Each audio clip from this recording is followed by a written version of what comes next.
This is the new Citroen E-C4 X.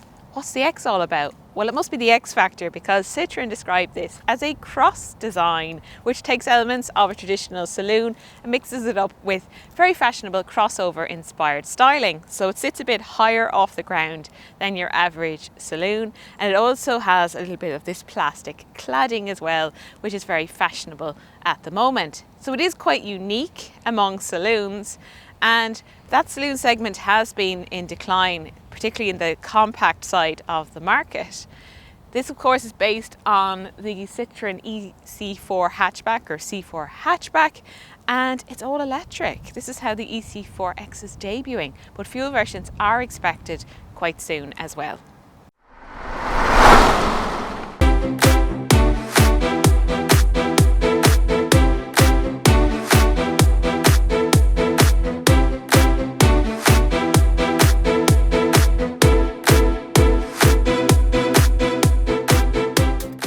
In terms of length, well, it's somewhere between the C4 hatchback and the C5 X. It's got the same wheelbase as the C4 hatch, but of course all the action is towards the end of this car. This is its USP, the big boot, which we're going to talk about in a little bit.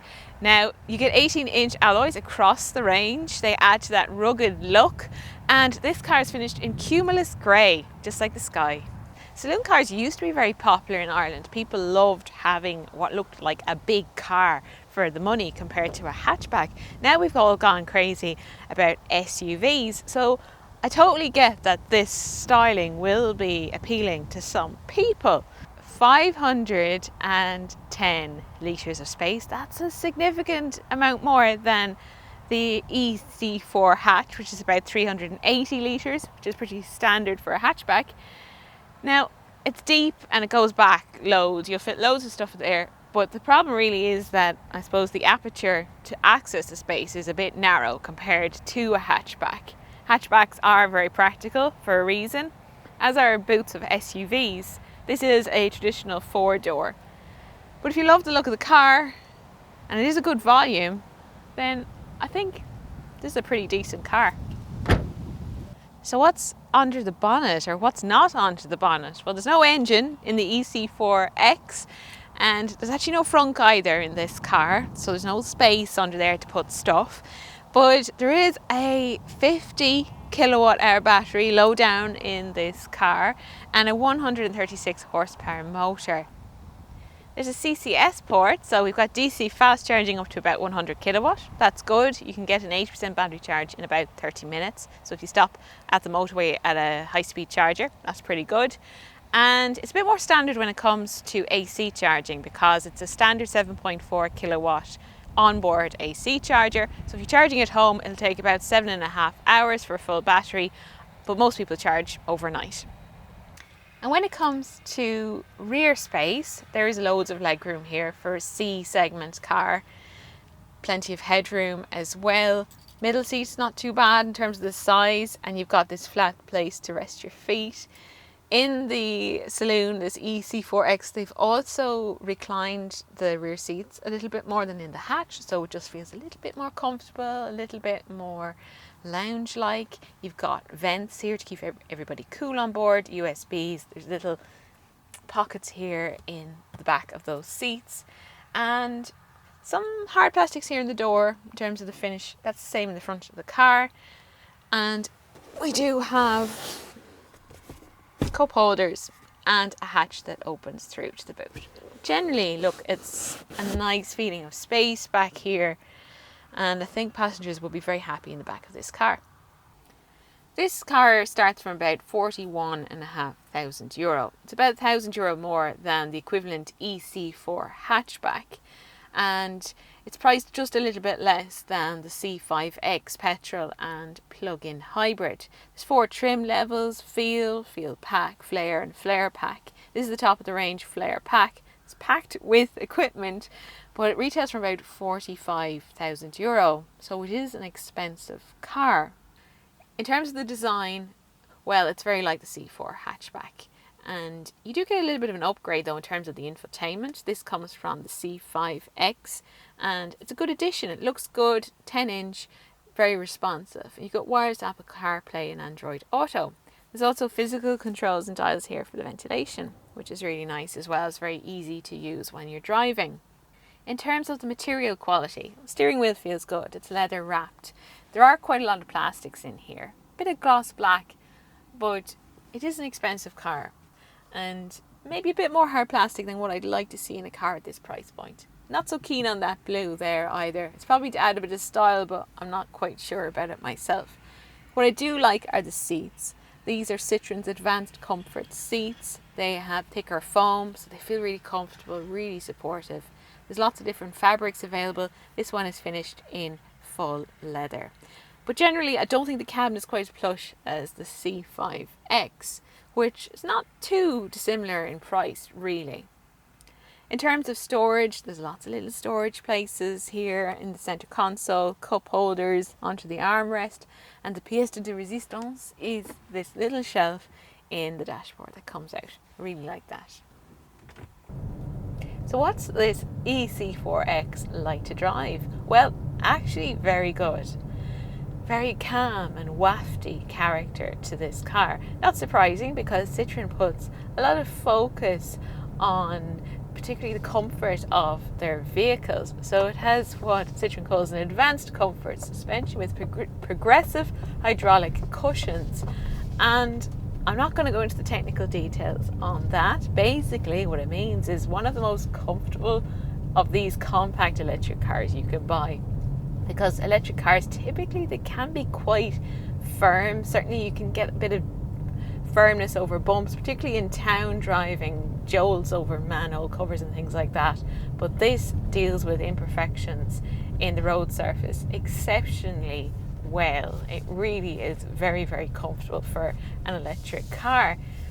Just the way it deals with those bumps in the road with its hydraulic cushions is very, very nice. So a very relaxing kind of car to drive. Very smooth. The smoothness of the transmission in this electric version. If you're used to a fuel car and you switch into this, I think you'd never look back, because it's so calm and quiet here in the cabin. The transmission so smooth. So we're using a 50 kilowatt hour battery here with 136 horsepower motor sending power to the front wheels. 0 to 100 kilometers per hour is 9.5 seconds. So, you know, it's reasonable. This is not a sports car. It's not a performance car.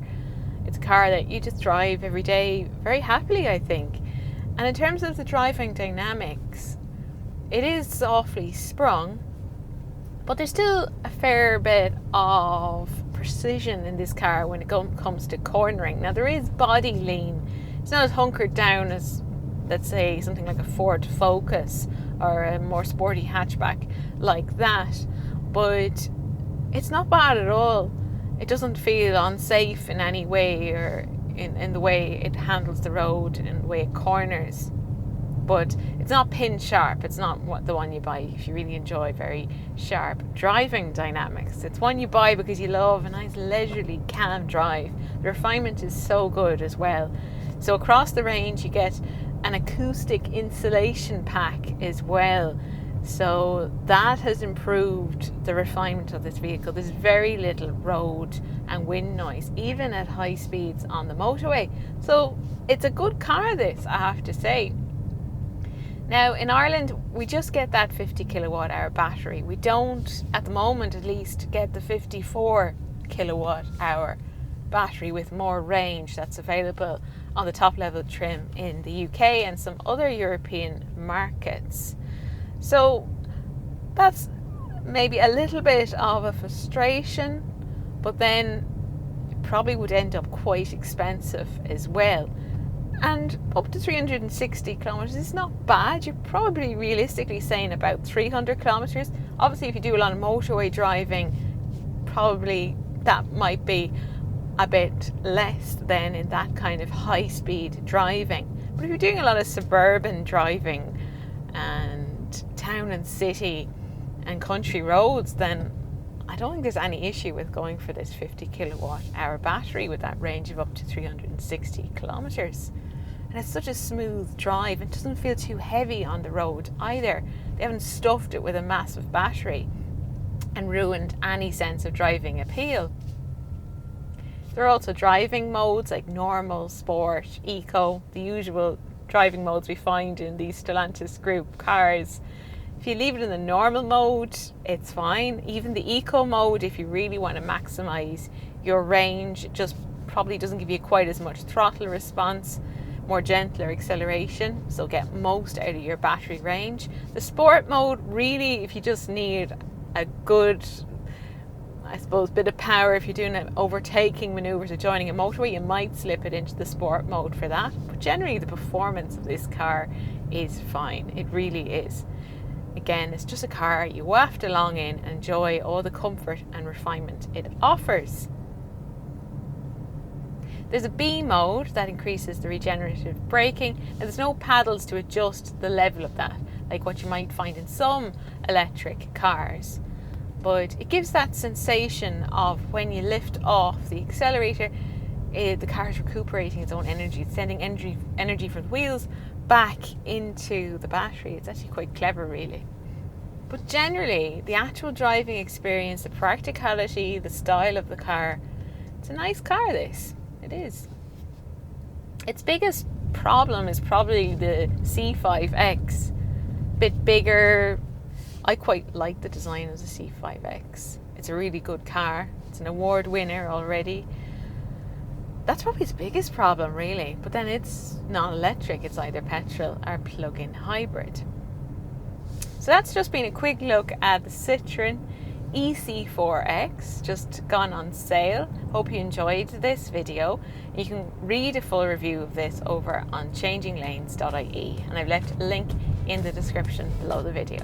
So thanks for watching, and I'll see you soon.